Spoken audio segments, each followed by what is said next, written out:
Look, we've been working on a couple of things together, and we welcome all ideas. We've been saying that a bunch of you have come up with good ideas, and so for example, one of the things I'd love to do is, how do we actually get the real Epstein files? I know they're going to eventually seat the congresswoman from Arizona, and they're going to release some files, but we all know that they're not going to release the real people who did it. Everybody knows that, right? There's no way in the world they're gonna tell us that one of the intelligence agencies did it when it's like, at this point, 90% likely that one of the intelligence agencies did it. I loathe the fact that our government doesn't represent us 1%. I can't stand it. I can't stand it. So now today, in just a couple of minutes, we're gonna talk to someone who actually had their nephew, an American, basically taken by the Israelis, a 15-year-old kid, and the Israelis won't return him, of course, because they rule us. Oh no, you're not allowed to say it, I said it, okay? So one of you guys did a great job. First of all, tyt.com/hope. So we synthesized everything into that URL. So if you got the ideas, you can go to the place that says we want your ideas on tyt.com/hope, and you can join the working group. They're helping to organize all the activity behind the scenes, and so that's also on tyt.com/hope. And tonight they're meeting at 8:30 p.m. Eastern, so check that out. You can join through that. And one of you guys went to ask Debbie Dingell to join the bill to lower drug prices. I want to show that real quick because I love that you're taking action in the real world. Let's watch that. Can I ask you two questions real fast?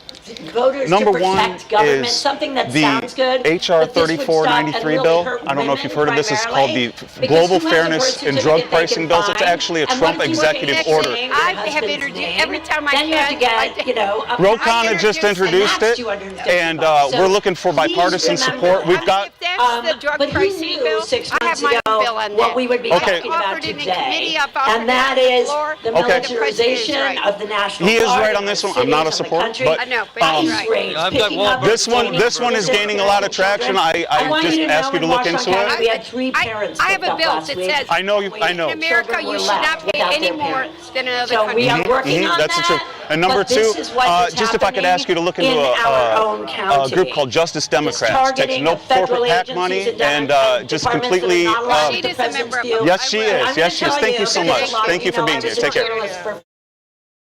All right, hey, Kara, can you tell me who did that? Because that was beautiful. That's Debbie Dingell, Congresswoman, Democratic Congresswoman from Michigan. He politely asked her about HR 3493. She says, well, I got my own bill on it. Okay, by the way, when they say that, they go, oh, that's terrific. So could you also co-sponsor this one? And you know what? And by the way, we'll then talk to others who are co-sponsoring 3493, and maybe they could also co-sponsor other bills, right? So that's a little bit of normal politics, but just because you have your own bill doesn't mean that you can't co-sponsor another bill. Well, why not do all of it? Look, I'm in contact with a congressman who's a Democrat who's considering this, and so they've got some slight issues around, oh, well, it's not clear enough. I know it's a Trump executive order, but guys, we've got to do something. So if Debbie Dingell's bill is just sitting there and nobody's acting on it, and other bills are all sitting there and nobody's doing anything about it, then what's the point? Is it the point just to say, anyway, but overall, she didn't do anything wrong. Sean Breyer is the guy who did that video. Way to go, Sean. That was excellent, okay? And so keep asking these Congress people. Eventually it'll get through to them. That's a beautiful beginning. I love it. All right, now let's go to the interview. So we're talking to Zeyad Kadur. He is the uncle of Mohammed Ibrahim, who was basically taken in the middle of the night by the Israelis when he was 15 years old. He's an American citizen, and we barely know what kind of condition he's in. So Zeyad, welcome. Thank you for having me. Yeah, no problem. So, brother, where do you guys where are you right now? Are you in America? Yeah, I'm in Florida. Florida, right? So this kid, was he born here in America? Yes. Born in Florida? Born in Palm Bay, Florida, yes. Palmdale, Florida, okay. So he went to go visit family in the West Bank, is that what was happening? Yeah, he was here in January, visiting Tampa and in California. His brother lives in Tampa and his sisters live in California. He went back overseas late January and was abducted February 16th. So they come in the middle of the night. They take just him. He's 15 years old at that point. They came at like 3:30 or 4 o'clock in the morning, right? So at that point, your brother is the dad, right? Yeah, he's my first cousin. But first cousin's the dad. We're closer than brothers. Yeah. So what do you guys do at that point? Do you beseech the American embassy? How do you try to get Mohammed back? So at 4 a.m., he was drug out of his bedroom. He was asleep. 25 to 30 soldiers, ski masks, M16s, pounded on the door. The father opened the door. Mohammed was asleep. They asked him who was at home with him. He said, me, my wife, and my son and my daughter. They said, your son? He said, yeah, my son. They said, where's his bedroom at? He said, it's over there. They said, we need to see him. The father opened the door. The young man was asleep, and they woke him up. They blindfolded him. They zip tied him, and they carried him out to a military vehicle, a Jeep. And that's the last we saw of him. That was February 16th around 4 a.m.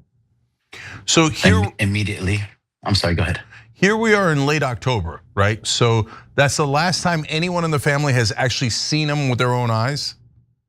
That's the very last time, yes. So they're not allowing any visitation? They're not, any videos, anything? No, we tried to see if we could write him letters, visit him in person at the prisons. He's been in 2 prisons the last 8 months. And initially he was at an interrogation center.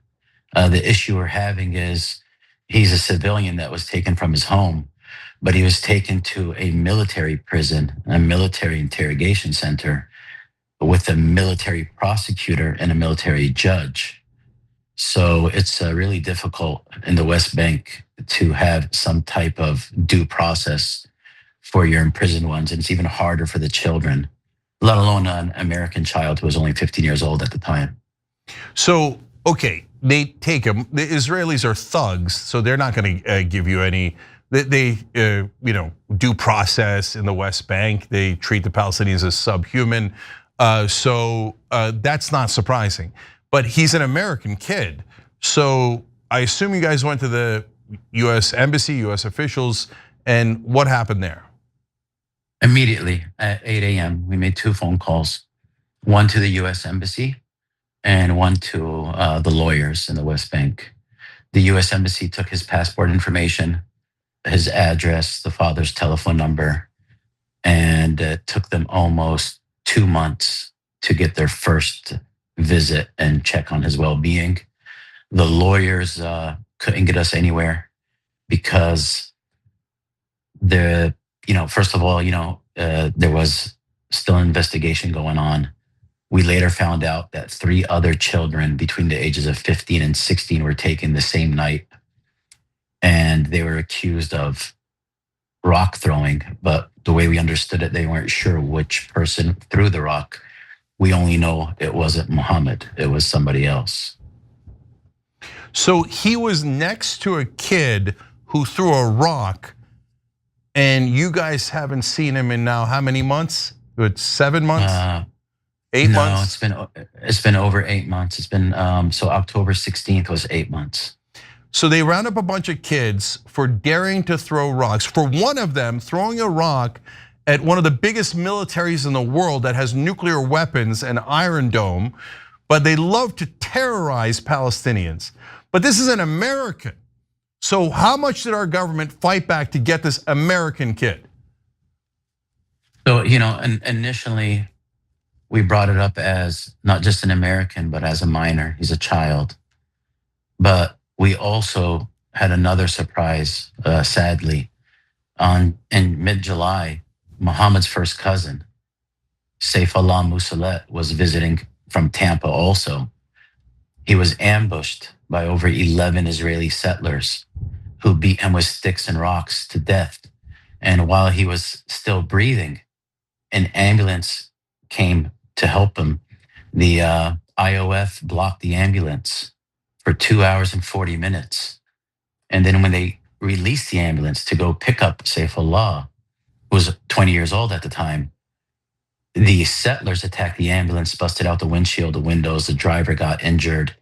And unfortunately, Saifullah, my other nephew, passed away 5 minutes before entering the ambulance. So there was no accountability. There was complete impunity to the settlers to kill a 20-year-old American from Tampa who serves ice cream for a living. At the same time, the double standard of a 15-year-old in prison who's accused of being near somebody throwing a rock. So it's shocking to understand that they can come and kill you, but you throwing a rock, you're a criminal.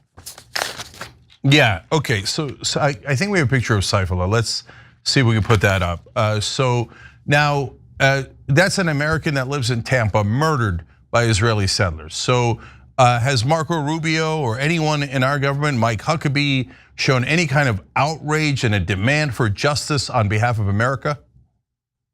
So that issue we're taking a little bit more personally because we're from Florida, and Marco Rubio, was our senator, and now he's the Secretary of State. But he's also, I think, Cuban American, and we're Palestinian American, and they have a great relationship. This administration has a great relationship with Israel and the Prime Minister. So we expected more from Governor DeSantis and Marco Rubio, because from what we understood, they flew back 1,500 American Israelis on chartered flights during the Iran-Israel conflict, but they couldn't add Muhammad to the list. Mike Huckabee, Ambassador Huckabee, visited our village, and our village is 72 to 73% American. We have about 8,000 people in our population overseas, but we have over 16,000 here in the States. So Huckabee came to pay his condolences, and he sat with two fathers, Kamal Musalet, which is Saifullah's father, and Hafid Abdul-Jabbar, which is Tawfiq Abdul-Jabbar's father. Tawfiq was shot in the back of the head while sitting in the front seat of his vehicle by an Israeli sniper in January 2023. So, you have two American fathers sitting with the ambassador, explaining to him that, our children are gone, you can't bring them back. And no one was held accountable. At the same time, Zahir Ibrahim, Muhammad's father, is sitting with Mr. Huckabee and saying, you can still save my son. You can't bring those two back. But there's still a possibility that you can help our son who's still alive. So, okay, I'm glad that he at least came by and, for condolences. It's more than I would have expected from a guy who unilaterally supports Israeli terrorists over and over again. But has there been any call for justice? Is the settlers who killed Saifullah been arrested? Are they going to go to trial? Is there an outrage from the American government that an American was murdered like that? No. So we've been advocating since July. I just got back from DC last night. I was there for Action Week, which was sponsored by AMP and AJP. And, there was 600 people in the delegation knocking doors, visiting offices, senators, congressmen, representatives, demanding justice for Saifullah.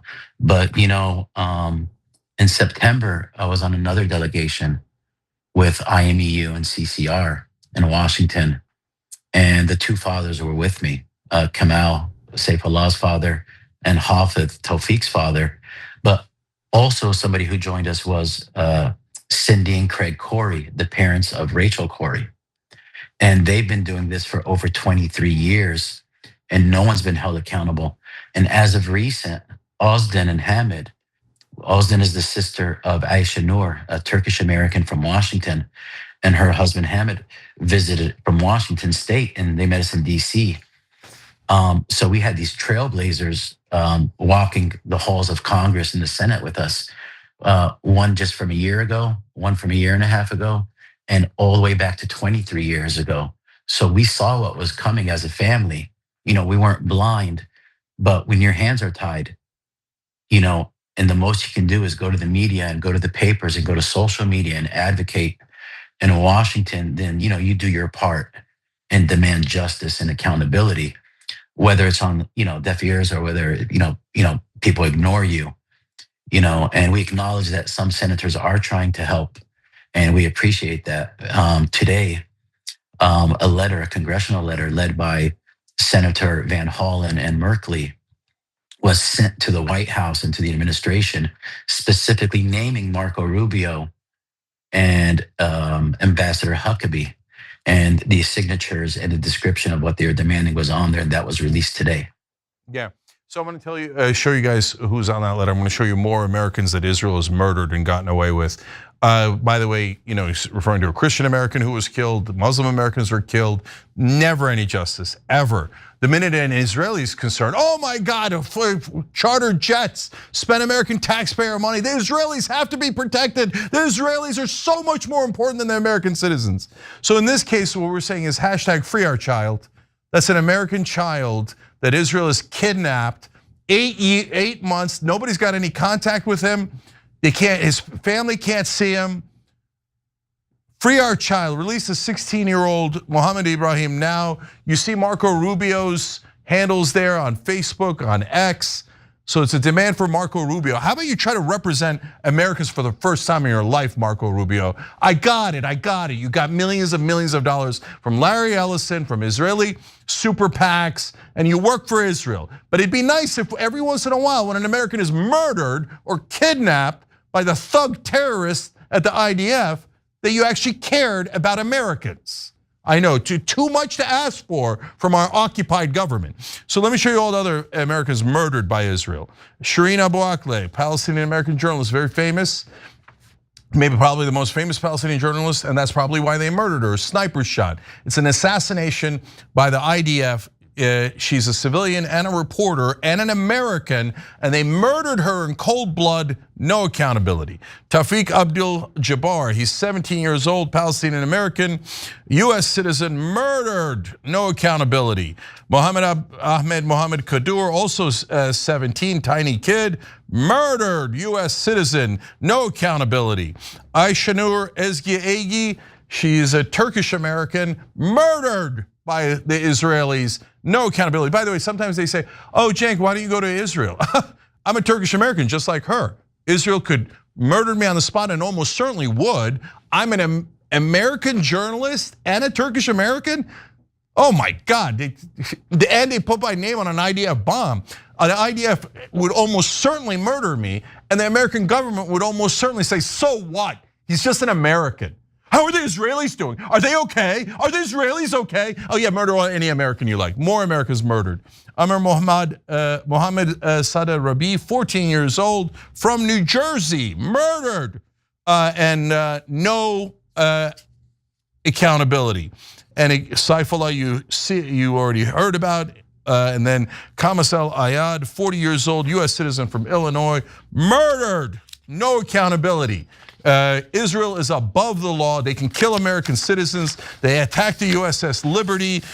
They stole our nuclear secrets. They have a 16-year-old American child that they've kidnapped on trumped up nonsense charges about how he saw someone else throw a rock at a tank or whatever the hell he threw it at, even if you believe them, because they are giant liars. They never tell the truth.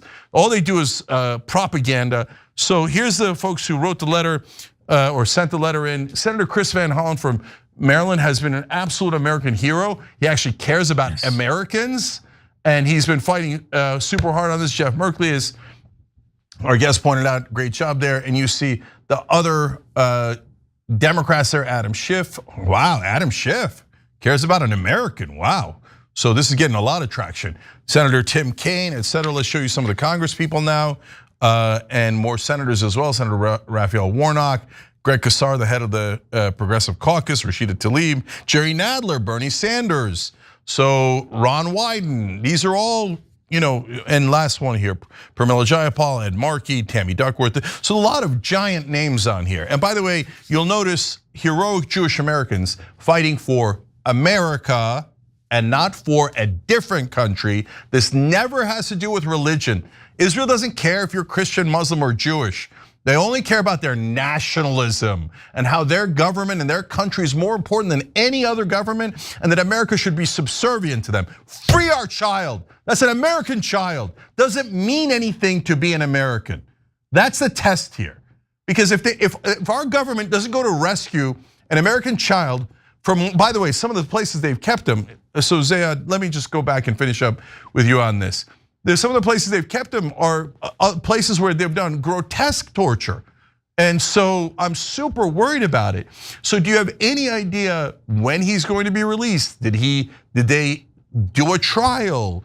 Are they ever going to let him go? So a couple things. I want to start with the list of names you mentioned. I spent a few days in DC with those families, those Americans.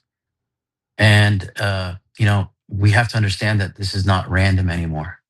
This is becoming systematic, that Americans are being killed and no one has been charged. On the flip side of it, the prisons that you're mentioning, Megiddo, Ophir, and other places, those places are notorious. Human rights organizations across the world have reported, the torture, the suffering, the hunger. And Muhammad is one of them, and he's not the only one. This is not just about Muhammad or about Saifullah. These are just two drops in the ocean of, people who suffered under, this occupation. But Muhammad himself, his health is very questionable. We understand that he lost a quarter to a third of his weight. He's a petite 16-year-old. He was supposed to be here getting his driver's license and, what regular 16-year-olds do, summer job and things like that. Now we're concerned about his weight. He contracted scabies. It started off on his leg and it reached his entire body, even his hands. The last, update we got that he had a low BMI. So it went from what he used to weigh to just low BMI.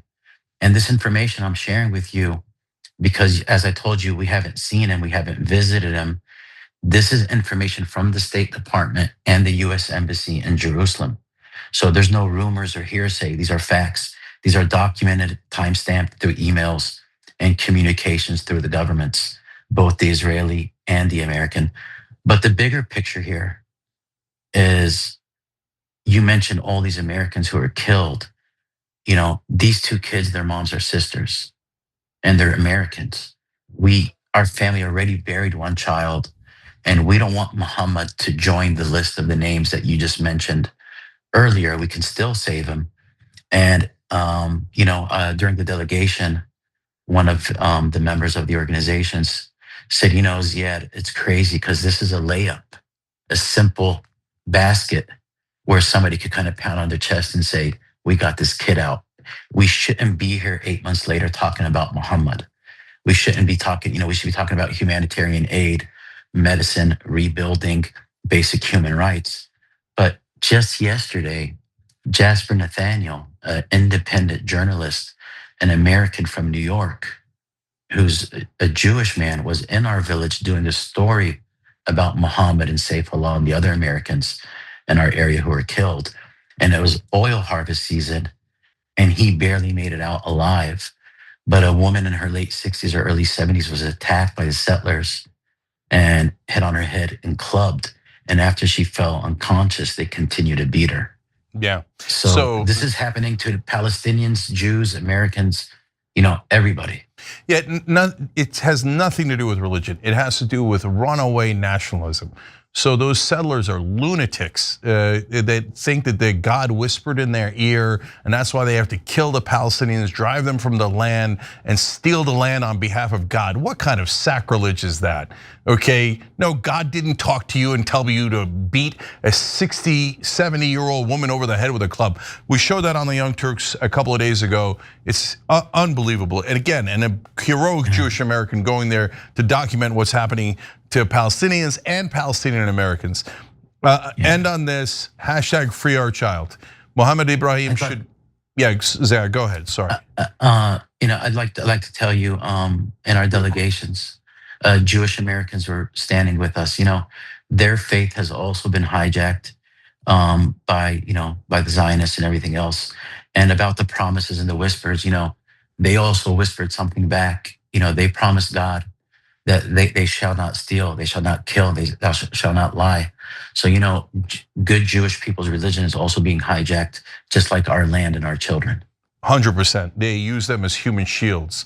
Oh no, you can't criticize us because we're hiding behind Jewish civilians. No, Jewish civilians have been terrific throughout this, right? Here in America. That's not the issue. It's ultra nationalist lunatics and terrorists inside Israel and the West Bank, and now Gaza doing all the damage. Mohammed Ibrahim should be in Florida at a Dairy Queen right now. He should be doing the things that American kids do, playing baseball, hanging out with his friends at the mall, going to a movie. Instead, he's rotting away and picking up diseases and wasting away in an Israeli gulag because our government won't really help to get him out, even though he's an American child. Hashtag free our child. Make sure you let Marco Rubio know about it. And you should let Marco Rubio know that, hey, you might want to represent America. You're the American Secretary of State. I know you're obsessed with your beloved Israel that has bribed you with millions and millions and millions of dollars. We all know. And wouldn't it be amazing if we had Americans representing Americans instead of Israeli stooges that betray Americans and our children on behalf of their donors? Okay, brother, I'm so sorry that you had to go through this. Zeyad Kadur, thank you for joining us, brother, and we hope we can get Mohammed back as soon as possible. God help you. Thank you guys, appreciate it. Every time you ring the bell below, an angel gets his wings. Totally not true, but it does keep you updated on our live shows.